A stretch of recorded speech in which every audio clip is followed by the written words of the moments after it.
Sifa kubwa ya mtu aliyeokoka na Roho Mtakatifu kuhudumia kwenye mafundisho haya, na mafundisho haya kafanyike msaada kwako katika jina la Yesu Kristo wa Nazareti aliye hai. Amen. Tunaposoma kwenye Mathayo 28:19 mpaka 20, ilikuwa ni agizo ambalo Yesu anawapa wanafunzi wake kwamba enendeni ulimwenguni kote mkawafanye mataifa kuwa wanafunzi, mkiwabatiza kwa jina la Baba na Mwana na Roho Mtakatifu, na mkiwafundisha 20 nasema mkiwafundisha kuyashika yote niliyowaamuru ninyi. Kwa kwenye hii Mathayo 28:19 mpaka 20 tunaona sifa kubwa ya mwanafunzi ya mtu aliyeokoka. Sifa kubwa ya mtu aliyeokoka. Yesu akasema kwamba enendeni ulimwenguni kote mkawafanye mataifa kuwa wanafunzi. Sio mkawafanye mataifa kuwa washirika. Sio mkawafanye mataifa kuwa washirika. Enendeni ulimwenguni kote mkawafanye mataifa kuwa wanafunzi. Kuwa wanafunzi. Tunajua kwamba kuna watu wengi ambao ni wataalamu sasa, lakini walipitia kwenye wanafunzi. Wapo madaktari walipitia kwenye wanafunzi. Wapo mainjinia walipitia kwenye wanafunzi. Wapo wafamasia walipitia kwenye wanafunzi. Wapo maafisa kilimo walipitia kwenye wanafunzi. Watu wote ambao wako wamebobea kwenye eneo fulani hawakuruka kwenye hatua ya wanafunzi. Kwa sifa kubwa ya mtu aliyeokoka ni wanafunzi. Na ndilo agizo kuu ambalo Yesu alisema kwamba enendeni ulimwenguni kote mkawafanye mataifa kuwa wanafunzi. Mtu aliyeokoka ambaye hana shauku ya kujifunza hawezi kufika popote. Mtu ambaye ameokoka hana kiu ya kujifunza hawezi kufika popote. Hawezi kufika popote. Kuna siri nyingi ambazo tunahitaji kuzijua kwenye ufalme wa Mungu. Na tunawezeje kuzijua hizi siri kwenye ufalme wa Mungu? Na ni kwa kuwa wanafunzi. Tukikosa, mtu aliyeokoka akikosa sifa ya wanafunzi hawezi kufika popote. Hawezi kufanikiwa kwenye maisha yake. Hawezi kufanikiwa kwenye maisha yake. Hawezi kufanikiwa kwenye maisha yake. Hawezi kufanikiwa kwenye maisha yake. Kwenye ufalme wa Mungu, wanaojua ndio wanaofanikiwa. Wanaojua ndio ambao wanaishi maisha ya ushindi. Wanaojua ndio ambao wanapiga vita vilivyo vizuri vya imani.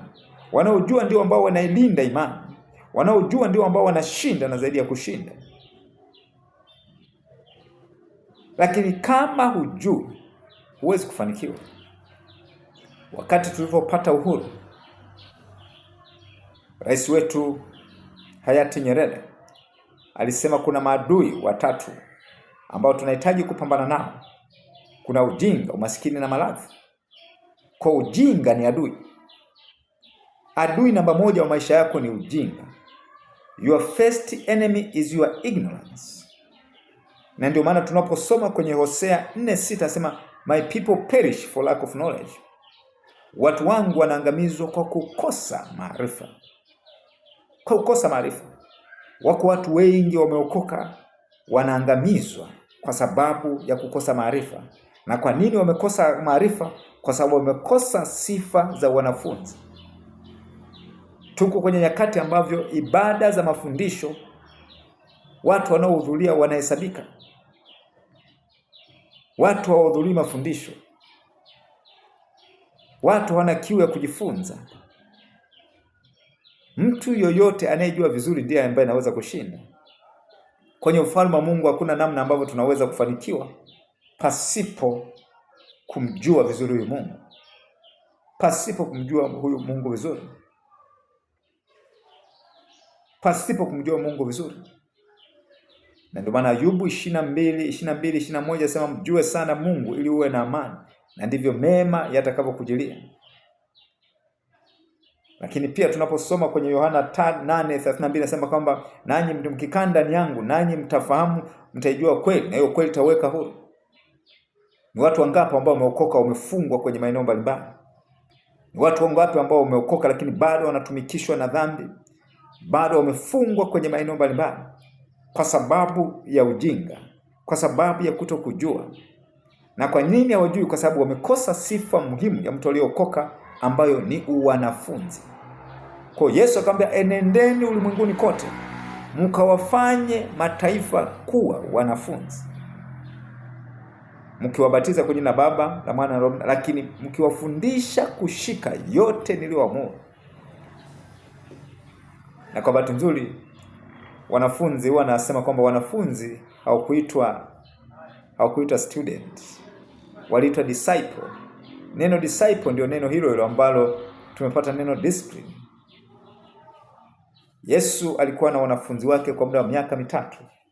Miaka mitatu walikuwa, baada ya miaka mitatu walikuwa wameiva, alafu anawatuma sasa, enendeni. Kwa sababu walikuwa wamekaa kama wanafunzi miaka mitatu, wakati wote usiku na mchana wako na Yesu, wanajifunza, wanapigwa shule, wanapikwa. Na kwa sababu walikubali kupikwa, miaka mitatu ilitosha kuwaivisha. Jiulize, uko una miaka mingapi kwenye wokovu? Bado tu kuja kwenye ibada inabidi upigiwe simu. Kuja tu kwenye ibada inabidi upigiwe simu. Upigiwe simu. Miaka 10 kwenye wokovu, lakini bado unapigwa danadana na shetani. Shetani anakufanya anachokitaka. Watu wangu wanaangamizwa kwa kukosa maarifa. Maarifa yanatafutwa na wanafunzi peke yao ndio ambao wanaweza kupata maarifa. Wanaanza kupata maarifa. Sifa kubwa ya mwanafunzi, ya mtu aliyeokoka, ni uwanafunzi. Kama wewe umeokoka lakini huna kiu ya kujifunza, huna shauku ya kujifunza siri za ufalme, hutaweza kufanikiwa kwenye maisha yako. Hutaweza kuishi maisha ya ushindi. Hutaweza kuishi maisha ya ushindi. Kwa sababu mtu ambaye hajui anatembea gizani. Adui namba moja wa maisha yako ni ujinga. Nimekuambia kwamba Nyerere tulipopata uhuru akasi tulikuwa na maadui watatu. Kati ya maadui watatu, ujinga mojawapo. Ujinga, umaskini na maradhi. Kwa ujinga ni adui. Ni adui wa mafanikio yako. Ni adui wa maendeleo yako. Unashangaa kwa nini hujafanikiwa? No, ni kwa sababu ya kuna vitu vijui vizuri. Mungu akubariki sana kwa kusikiliza mafundisho haya. Roho Mtakatifu achilie kiu ya kujifunza ndani yako. Roho Mtakatifu achilie shauku ya kujifunza ndani yako. Katika jina la Yesu Kristo wa Nazareti hai, roho ya wanafunzi na iumbike ndani yako katika jina la Yesu. Roho ya wanafunzi na iumbike ndani yako katika jina la Yesu Kristo wa Nazareti hai. Shauku ya kupenda maarifa, shauku ya kupenda kujifunza, hiyo shauku na ingie na iumbike ndani yako katika jina la Yesu. Mungu akubariki katika jina la Yesu. Kumbuka kuendelea kupata mafundisho yote ambayo ninaposti kwenye channel yangu ya YouTube. Usisahau kusubscribe. Unaweza kushare, unaweza comment katika jina la Yesu. Amen.